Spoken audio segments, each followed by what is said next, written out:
আমরা এখন কোথায় আছি? আমরা এখন ইন্ডিয়াতে আছি। এটা হচ্ছে বাংলাদেশ আর এটা হচ্ছে ইন্ডিয়া।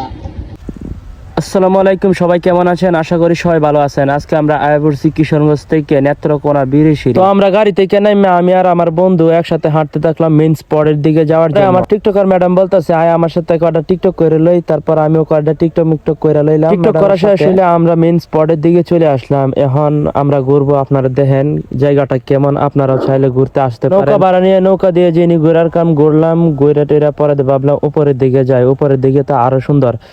এটা হচ্ছে বাংলাদেশের নাকি ঝুলন্ত ব্রিজ আছিল, ঝুলন্ত ব্রিজ ভাঙ্গা এক অবস্থা হয়ে গেছে। দেখতে বাংলাদেশের ঝুলন্ত ব্রিজ যেহেতু ভাঙ্গা, তাই আমরা ভাবলাম অন্যদিকে ঘুরতে ঘুরতে যাই। পরে দেখলাম যে ইন্ডিয়ারও একটা ঝুলন্ত ব্রিজ আছে, এটা হচ্ছে ইন্ডিয়ার ঝুলন্ত ব্রিজ। এটা সীমানার প্রায় ইন্ডিয়ার ভিতরেই পড়ছে। এখান দিয়ে আমি আর আমার বন্ধু কোটি ছবি টবি তুললাম।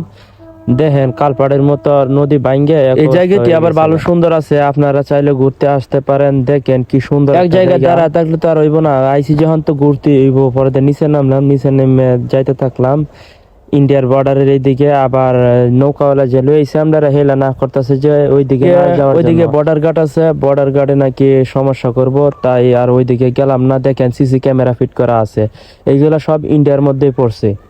তাই আমাদেরকে মানে সতর্ক দিতেছে যে এইদিকে যাওয়ানোর কোনো দরকার নাই। এই অপরূপ সৌন্দর্য এই জিনিসগুলো দেখলাম, দেখে হাঁটতে থাকলাম অন্যদিকে যাওয়ার জন্য। আর এখানের মানুষগুলো দেখেন কত কষ্ট করে তাদের জীবিকা নির্বাহ করে।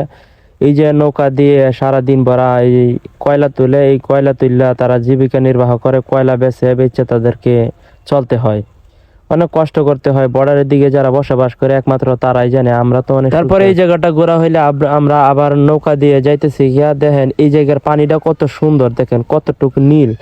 আপনারা আসলে এখানে গোসল দেবেন, অনেক মজা লাগবো। অবশ্য আমরা গোসল করছি না, একটু সমস্যা। এখন আমরা চলে আসছি চীনামাটি পাহাড়। দেখেন চীনামাটির পাহাড় মানে তো চীনামাটি, যে চুনের মতো সব মাটি চাটি দেখা যাইতেছে। এখানে স্যার ম্যাডামরা সবাই মিলে ছবি টবি তুললাম, সাথে দেখেন বন্ধু দ্বারা ছবি টবি তুলে। দেখেন এটা হচ্ছে জাদুর পানি, দেখেন কত সুন্দর নীল। এই পানি যে কি রকম আমি বুঝতেই পারি না। পানিতে নামা নিষেধ, অনেকে বলতেছে আরো লেহাও ছিল যে এই পানিতে নামবে না, এখানে নামা নিষেধ।